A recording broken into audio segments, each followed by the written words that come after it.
ये है हमारा यूनिवर्स। इस यूनिवर्स को देखने का सबका अपना अपना नजरिया है।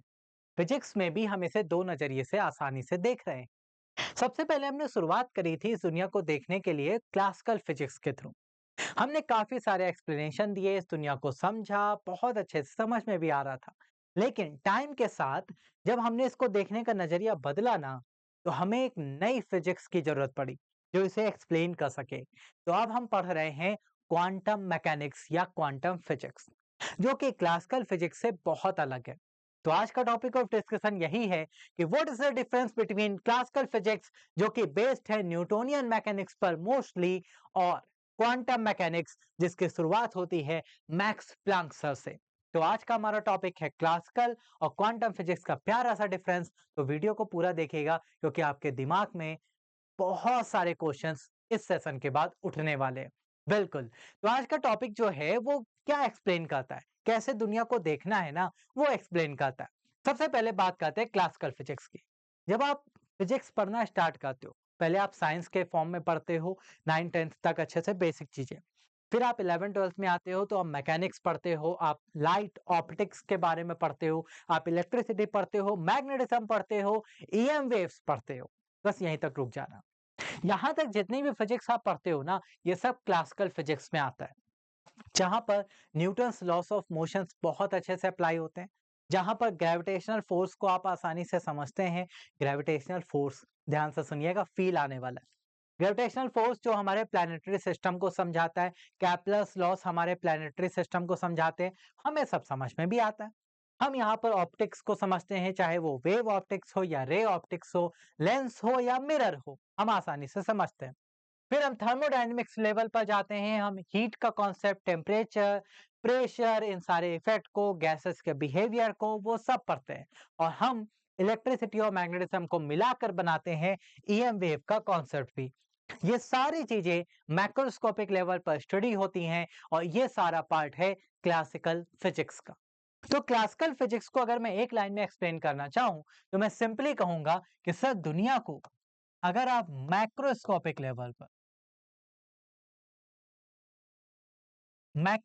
लेवल पर स्टडी करते हो ना, तो क्लासिकल फिजिक्स वहां पर बहुत अच्छे से काम करती है। हमारी डेली लाइफ में होने वाले जितने भी फिनोमिनास हैं, उनको आप एक्सप्लेन कर सकते हो क्लासिकल फिजिक्स की हेल्प से। क्योंकि यहाँ पर सिंपल से कॉन्सेप्ट काम करते हैं कि किसी भी ऑब्जेक्ट का मोमेंटम और उसका पोजीशन एक ही टाइम पर सेम एक्यूरेसी से मेजर हो सकता है। बहुत आसानी से मैं मेजर भी कर सकता हूँ। और न्यूटन सर ने माना कि टाइम कैसा है, टाइम एब्सोल्यूट है सर, एब्सोल्यूट है। टाइम में वेरिएशन नहीं होता, वो पानी में चलने वाली लहरों की तरह आगे बढ़ता चला जाता है। तो इस सारे फिनोमिनास के पीछे जो कॉन्सेप्ट है ना, वो ऐसे आप समझिए और अच्छे से एक्सप्लेन करते चलिए। लेकिन जब हमने इस दुनिया को देखने का, दुनिया ही गिर गई, ऐसे कैसे, दूसरी दुनिया ले लो। हाँ, दूसरी दुनिया भी होती है। दूसरी दुनिया में चलते हैं। तो इस दुनिया को देखने का नजरिया जब हमने चेंज किया ना, तो इसमें हमें कुछ अलग ही दिख रहा है। दैट मीन्स अब हम थोड़ा-सा अपनी चीज़ों को माइक्रोस्कोपिक लेवल पर ऑब्जर्व करना चालू करेंगे। ये सॉलिड है। दिख रहा है सॉलिड है? बिल्कुल, क्लासिकल फिजिक्स कहती है ये सॉलिड है। लेकिन अगर मैं इसको माइक्रोस्कोपिक लेवल पर देखने का स्टार्ट करूँगा ना, तो मुझे लगेगा ये सॉलिड तो है ही नहीं। बिल्कुल, ये सॉलिड नहीं है और यहीं से शुरुआत होती है क्वांटम मैकेनिक्स की। क्यों? क्योंकि यहाँ पर अब कई सारे ऐसे फिनोमिनास थे जो क्लासिकल फिजिक्स से एक्सप्लेन नहीं हो रहे थे। फॉर एग्जाम्पल, जब हम स्कैटरिंग पढ़ना स्टार्ट कर देते हैं, जब हमने देखा कि भाई रेडिएशन स्टार्ट हो गया, ब्लैक बॉडी रेडिएशन, जहां पर हम रैले जीन्स कॉन्सेप्ट के थ्रू इसको एक्सप्लेन करना स्टार्ट किए, लेकिन हम पूरी तरह से इसको एक्सप्लेन नहीं कर पाए। क्लासिकल फिजिक्स यहाँ फेल होने लगी। किस तरह से इलेक्ट्रॉन्स का फ्लो होता है पार्टिकल्स में, किस तरह से वो सेमीकंडक्टर करंट फ्लो कराता है, हम उसे माइक्रोस्कोपिक लेवल पर एक्सप्लेन नहीं कर पाए क्लासिकल फिजिक्स से। Photoelectric effect Henry Hertz ने शुरुआत करी, लेकिन इसका प्रॉपर एक्सप्लेनेशन दिया एल्बर्ट आइंस्टीन सर ने। E equals to M C square जब वो दे रहे थे, वहीं पर उन्होंने इस कॉन्सेप्ट को भी पूरी तरह से अच्छे से एक्सप्लेन किया और इसकी वजह से उन्हें नोबेल प्राइज मिला। लेकिन ये सारे फिनोमिनास क्या क्लासिकल थ्योरी से एक्सप्लेन हो रहे थे? नहीं। इसके लिए हम बात करेंगे क्वांटम मैकेनिक्स की। और इसकी शुरुआत करते हैं मोस्ट फेमस साइंटिस्ट जिनका नाम है max Planck. Max Planck sir एक प्यारा सा थ्योरी लेकर आते हैं और वहां पर एक फॉर्मूला देते हैं E equals to H nu, और यहां से हमारी दुनिया पूरी तरह से बदल जाती है। E आपका एनर्जी है, H प्लांक कांस्टेंट है और न्यू आपका फ्रीक्वेंसी है।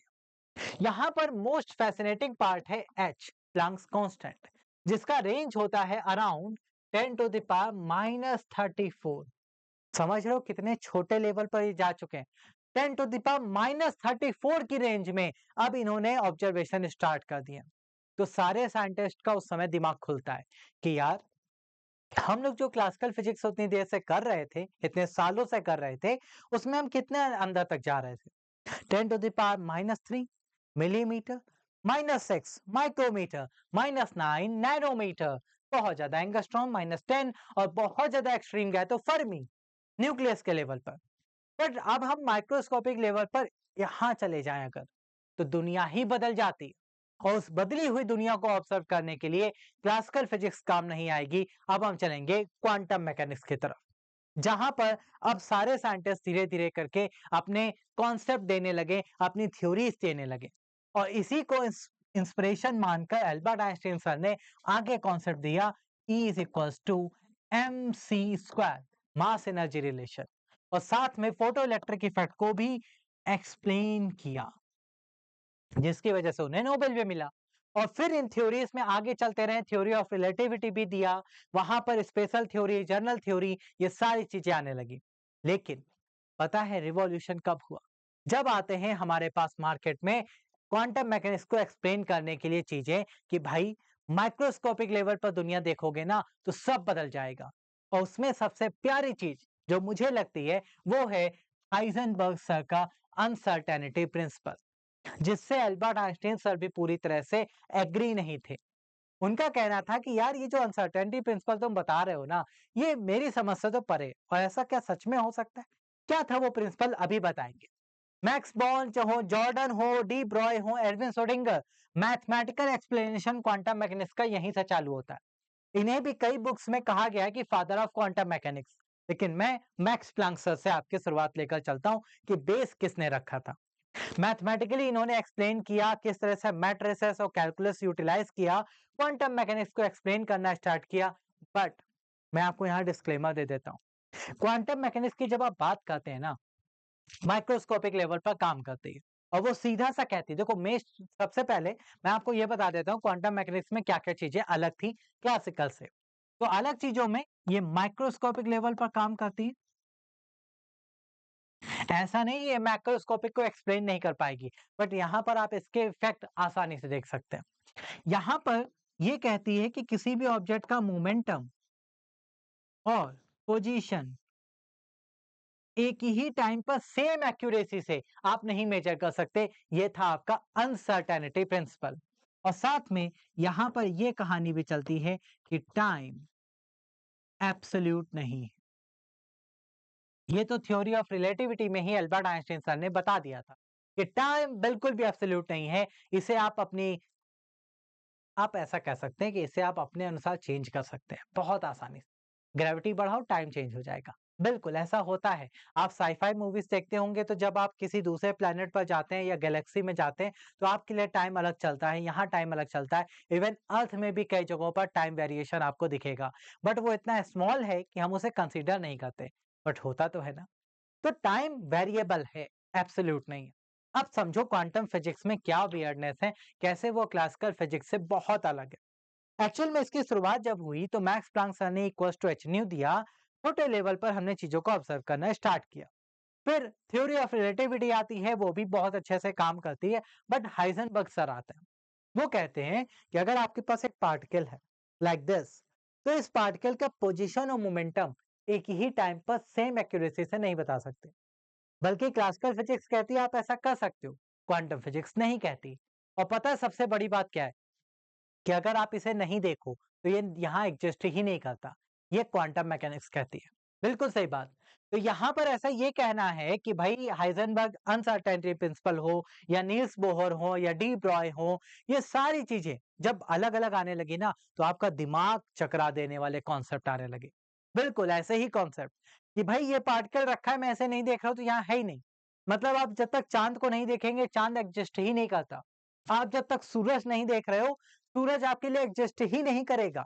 जैसे ही मैंने देखा, हाँ, अब एग्ज़िस्ट कर रहा है। यही कॉन्सेप्ट दिया था श्रोडिंगर सर ने। Schrodinger's cat, most famous experiment, आपने कहीं न कहीं सुना होगा।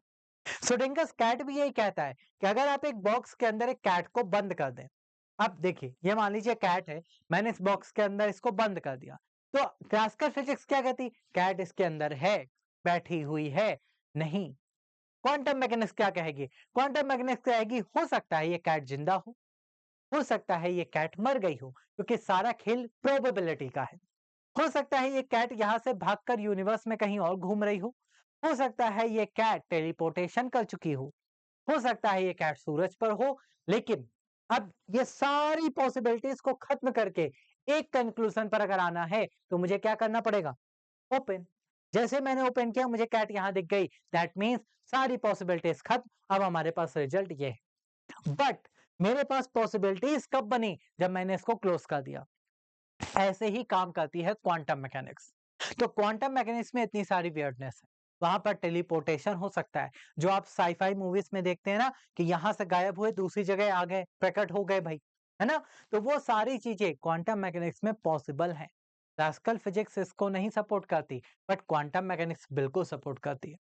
और इसको लेकर ही टाइम टू टाइम, इवन आज भी, हम क्वांटम फील्ड थ्योरी हो या क्वांटम मैकेनिक्स के नए नए वर्जन्स हो, उन सब की स्टडी चल रही है। और जो ग्रेविटी मैंने आपको फोर्स बताई थी ना, वो यहाँ पर क्या हुआ? भाई ग्रेविटी फोर्स नहीं है, ग्रेविटी एक फील्ड है।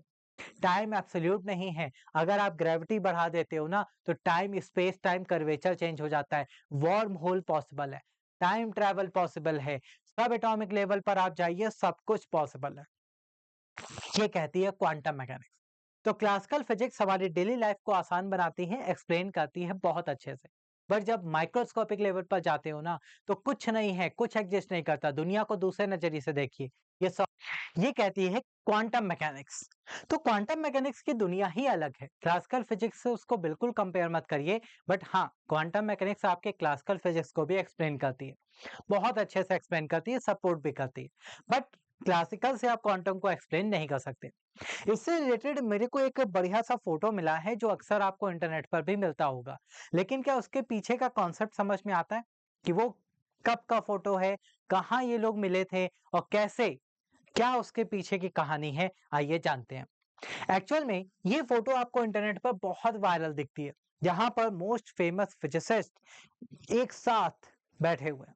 आपको लग रहा होगा कि ये कोई कॉन्फ्रेंस हुई होगी और ये सब मिले होंगे। हाँ, ये कॉन्फ्रेंस टाइम टू टाइम, इसे सॉल्वे कॉन्फ्रेंस कहते हैं, ये टाइम टू टाइम होती रहती थी, जहां पर सभी साइंटिस्ट बैठते थे, सभी फिजिसिस्ट हो, केमिस्ट हो, वो साथ में बैठकर फिजिक्स और केमिस्ट्री में आने वाली प्रॉब्लम्स को सॉल्व कैसे किया जाए उस पर डिस्कशन करते थे। लेकिन ये वाला जो पार्ट है ना, बड़ा फेमस है। ये हुआ था मीटिंग 1927 में। 1927 में ये मीटिंग क्यों इतना फेमस है? क्योंकि यहाँ पर आपको नाम दिख रहा होगा श्रोडिंगर, तो आपको लग रहा होगा कि अब ये कहीं ना कहीं इससे रिलेट कर गया, मतलब क्वांटम मैकेनिक्स से। यहाँ पर अगर फोकस की बात करी जाए तो वो थे एल्बर्ट आइंस्टीन सर और नील्स बोहर। क्यों? क्योंकि इन दोनों के बीच ही मेन डिस्कशन होना था कि ये क्वांटम मैकेनिक्स को पूरी तरह से सपोर्ट नहीं कर रहे थे, कि जो वियर्डनेस आप बता रहे हो ना, वो नहीं होती। और नील्स बोहर का कहना था वो सच में होता है। तो ये उसी मीटिंग का फोटो है, जो सारे के सारे एक साथ बैठे थे। फिर डिराक सर भी वहां पे थे। फिर क्वांटम मैकेनिक्स में इनका बहुत बड़ा योगदान है। श्रोडिंगर सर ने बहुत अच्छे से एक्सप्लेन किया चीजों को, काफी सारी चीजें थी। यहाँ आपको मैडम क्यूरी भी मिलेंगी, जो कि एकमात्र फीमेल आपको दिख रही हैं और एकमात्र फीमेल फिजिसिस्ट हैं, जो केमिस्ट्री में भी इनको नोबेल प्राइज मिल चुका है, फिजिक्स में भी दो दो नोबेल प्राइज इनको मिल चुके हैं। तो क्वांटम मैकेनिक्स से रिलेटेड ये कॉन्फ्रेंस बहुत जरूरी थी, क्योंकि यहाँ पर कॉन्सेप्ट और क्लियर हुए। फिर कोपेनहाइगन का एक प्यारा सा कॉन्सेप्ट निकल के आया और चीजें और वियर्ड हो गई। दैट मीन्स और कहानियां आ गई। तो ये कहने में थ्योरेटिकल लगता है कि भाई क्वांटम फिजिक्स जो है वो सिर्फ प्रोबेबिलिटी पर काम करती है, वो सारी की सारी पॉसिबल कंडीशंस को शो कर देती है, बट ये रास्ते भी दिखाती है। ये सब एटॉमिक लेवल पर काम करती है, माइक्रोस्कोपिक लेवल पर काम करती है, बट ये मैक्रोस्कोपिक ऑब्जेक्ट को भी आसानी से एक्सप्लेन करती है। तो इससे रिलेटेड दो प्यारे से क्वेश्चन मैं आपके लिए लेकर आया हूं, इनका सॉल्यूशन आप हमें कमेंट करके जरूर बताइएगा। तो क्वेश्चन आपके कुछ इस तरह से हैं, how come that a cat in the black box can be in a state of half life and half dead if nobody observed it. Schrodinger's cat experiment. Next, is it true that according to Copenhagen view, the moon will not be there if nobody observe it?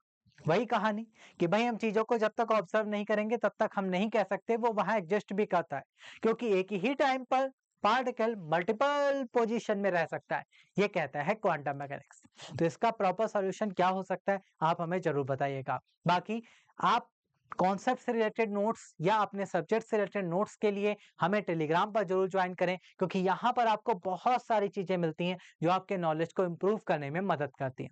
साथ में आप नए हैं YouTube पर तो channel को subscribe करना मत भूलें, और इंस्टा पेज पर भी वेदा एकेडमी को फॉलो करें, वहां पर भी आपको शॉर्ट्स के फॉर्म में नई नई चीजें, बेहतरीन कॉन्सेप्ट सीखने को मिलते हैं।